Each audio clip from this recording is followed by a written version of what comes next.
What's up, everyone? Welcome to the video. Today we're going to be taking a look at how to replace the battery in this Chevy remote key fob.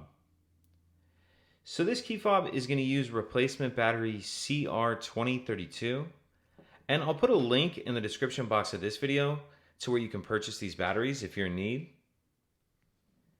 So the first thing we want to do is remove the emergency key that's in the bottom of our smart key. That's done by pressing this button on the side, and the key will slide out like that. Now if we hold the key fob with the buttons facing down, the logo facing up, we're going to put the smart key in the slot that it came out of, but we're only going to put just the edge of it, just the tip of the key in there, and then use it to pry up on this back cover. Like that. Once it's started, you can just pull it the rest of the way off. And there's some button pads, and the board are just kind of floating in there. So if they come out of place, that's okay. If we take a look in the back cover, we see the battery right here. We can grab our key and use the edge of it just to help get the battery started. Get it out of there like that.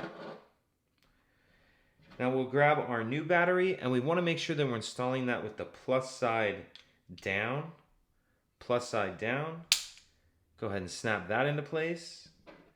And then if you need to arrange your button pads or that rubber kind of grommet that's around the circuit board, make sure that's all sitting in there properly.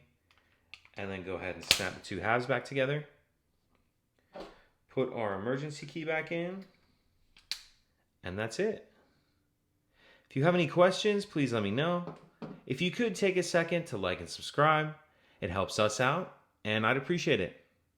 Thank you.